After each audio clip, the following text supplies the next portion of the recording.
Okay, well, good morning. Hello. And welcome to the podcast. We're just debating. Our postman looks like he's about to come in, and if he's delivering something, it could prove to be an interruption on the podcast. Which is fine. So let's just set it up that if that happens, I'll run. You go get him. I'll go get him. All right. As it is, might just wave out the window. We'll see. Yeah. But we'll set it up like that, We'll and then see. it's fine. We'll see.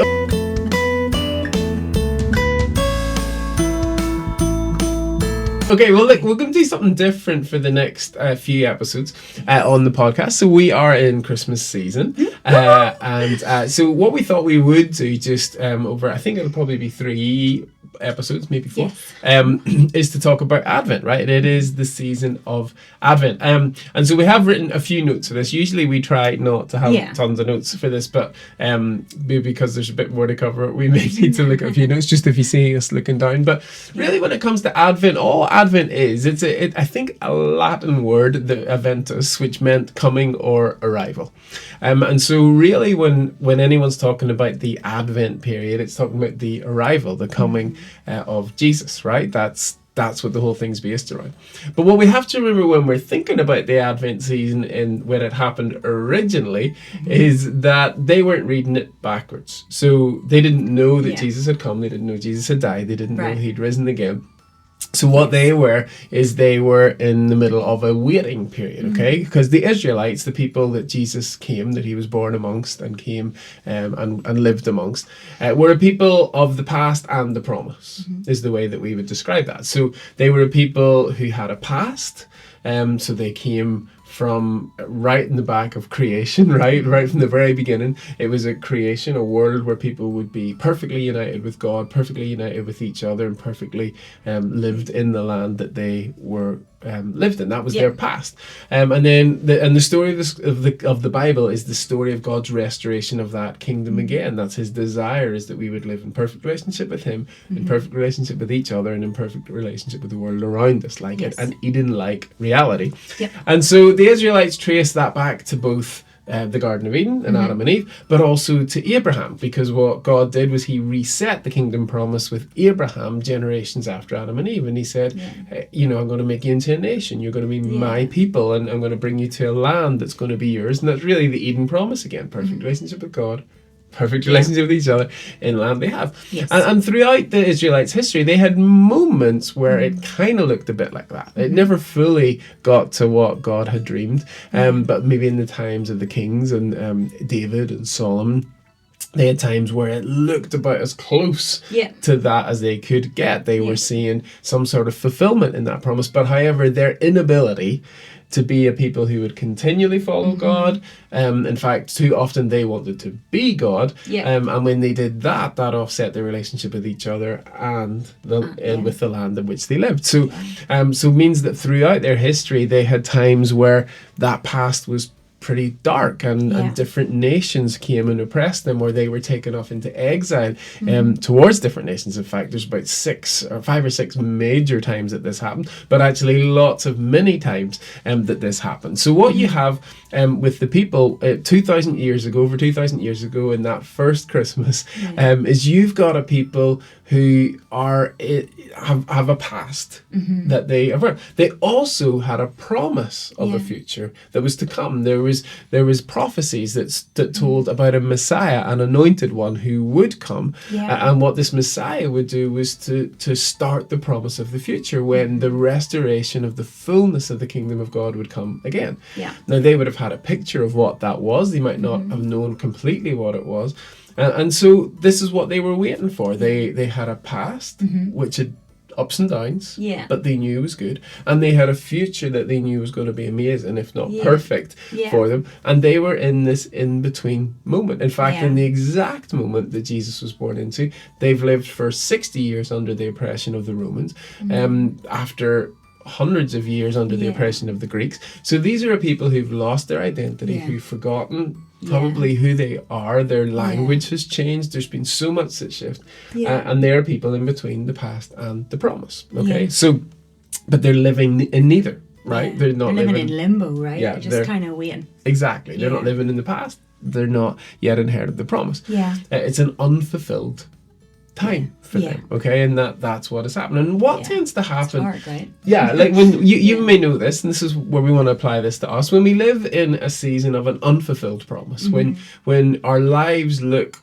not how we expected them to, or not how we felt that maybe you're a believer and someone has given you a word, or you feel God has spoken over your future, but it doesn't look like how You're not it living looked. in the reality. You're not living in the reality Yeah. of it. What that can do is create desperation. Yeah. So desperation only exists when you know that a promise of a better future is available, Yeah. but at the moment it is unattainable. Yeah. Okay, so Yeah. the truth So is you can see it, but you can't touch it. touch it. You Yeah, can't like, reach it. Yeah. none of us would be frustrated with the life we have now if we didn't believe that there was a better life Right. ahead of us, right? Yeah. You would be content with what you Yes. have because you would think that's all you ever have. And so Yeah. there's always promise around this Advent season, but the difficulty with a promise that's available but unattainable currently is that it can create desperation. Yes. And what desperation does is desperation creates in us, I guess, this desire to grasp for anything. Right. Right? So you'll know if you're like really hungry, desperate to eat, you'll grab anything in the cupboard. You might not make Yeah. a healthy choice. Right. You might not eat the right amount of it, but Yeah. because you're desperate, just give me it. Yeah. Right? Yeah. We shove it and we do that. Yeah. If you're desperate for a relationship, Yeah. you may end up choosing to have a relationship with a friend or a boyfriend or a girlfriend Yeah. that maybe you wouldn't have chosen had Right. you not been in a season of desperation. Yes. Right? And one of the things that desperation does is it causes us to forget who we are Yeah. and the things that we stand for. Yeah. Sometimes we will lower our standards, or we will redefine ourselves in order to grasp that thing Yeah. that we're desperate for. Yep. And the people 2,000 years ago, in the context that Jesus was born into, were desperate. As I Yeah. said, 60 years of oppression with the Romans, Yeah. years before that with the Greeks. It had been 400 years, according to the scriptures, since there'd been a word or a prophecy about this Messiah. I mean, there may have been other things, but certainly as we have recorded in Yeah. the scriptures since Malachi. And so they are desperate Yes. for this Yeah. promise to come. They're desperate for the future that they're not yet living in.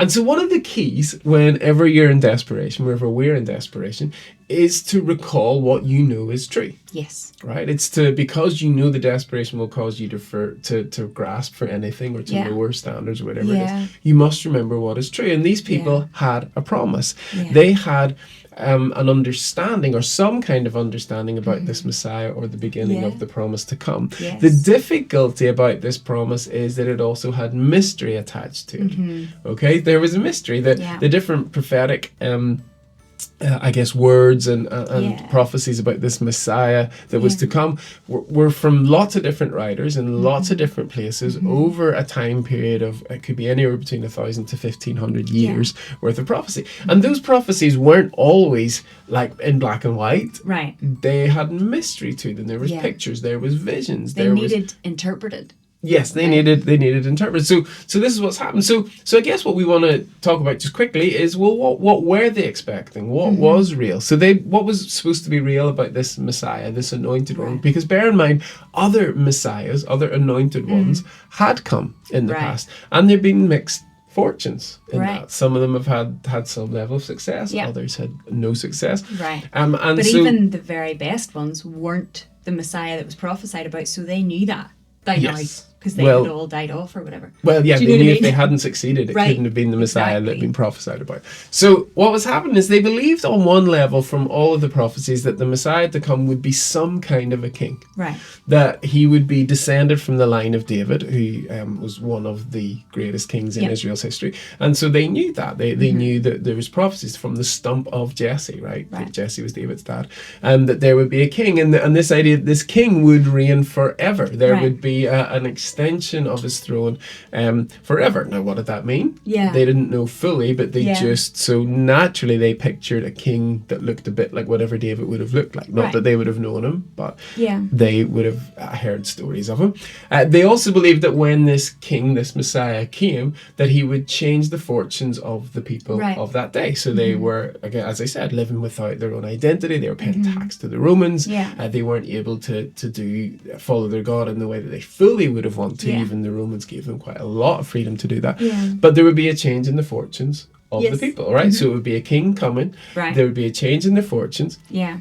There was mystery between whether this king would be God or human, or a mixture of both. Right. There were different prophecies about that seemed to suggest that there was some kind of divine nature to God, Yeah. to this king Messiah. who would come, this Messiah who would come. Yeah. But there was also suggestions if he came from the line of David, well, surely he had to be a human. Right. Now, on one level, they all believed that in the monarchy, that there was some kind of divine nature to kings, or God ruled through the kings. And so they understood that there was something of that to come, but they couldn't fully work out, I think, what that would look like. Yeah. And the last thing that they understood about this king who was to come, who would change the fortunes of them, who was bit God, but bit man, was the last thing that they understood of that, was that he would have suffered, that there was some kind of suffering, that he wouldn't be universally liked, that there wouldn't be just a, wow, everything's happening. So those are the four things that they kind of held on to, right? There was a mystery to it. So they had a promise. Yeah.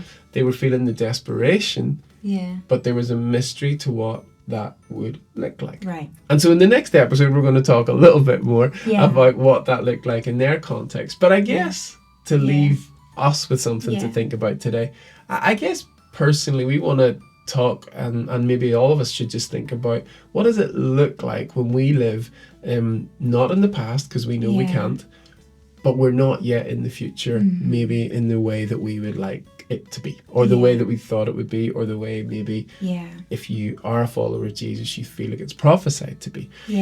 Perhaps just like these people 2,000 years ago, you're feeling a sense of desperation too. That actually you're just, this isn't what it looked like, this isn't what it's meant to be. And perhaps we're tempted to settle for some version of it that might look close. Perhaps we're tempted to lower our standards, our expectations, our theology, our whatever that we think that God is called to do. But what we want to do, what we want to, I guess, call each of us to do is to remember in this season who God is. Who He's called us to be, and therefore who we are. That to remember the promises of God. That God is the same yesterday, today, and forever. That He hasn't changed in His nature. No. And if He hasn't changed in His nature, then His promises haven't changed. That's right. Which means that our identity, if you're a follower of Jesus as sons and daughters of Him, hasn't changed. And therefore who we're called to be hasn't changed. That's it. So if you, just like those in the beginning of this Advent story 2,000 years ago, are feeling that mix of an unfulfilled promise, that you're not in the past nor the future, we want to remind you today that He is good, that He's the King that does reign forever. He is the Messiah who came to change the fortunes of everyone, that He was fully God, that He was fully man, and that while He suffered, He did it so that we could walk into freedom. And so today, that is all I think we need to say. Wonderful. Well, why don't you pray? I'd love to. Finish. Yeah, I'd love to. Oh, yeah. Yeah, God, thank you for who you are. Thank you that you are the promise, and you are a promise keeper. Yeah. And God, I just thank you that even when we're in a season of waiting for promises to be fulfilled, that you are still faithful. Yes. And that you still have your hand on us, and your heart is still towards us. Yeah. So God, I just pray for all of us watching this today, that we would know the joy of you. We would remember the truth of who you are. Yes. And we would rest in the fact that you are good and you're faithful, and that you are the promise and you keep your promises. Yeah. So Lord, I just pray for anyone who's feeling that feeling of desperation at this time, God. I really pray that they would just find peace in you, and an answer in you that just puts a resting in their soul and in their heart today. Yeah. God, thank you. You're amazing. We love you. Amen. Okay, well, I guess we hope that was helpful. Have a great day, and we'll see you for episode 2 in this little Advent series super soon. Take care. See you later. Bye.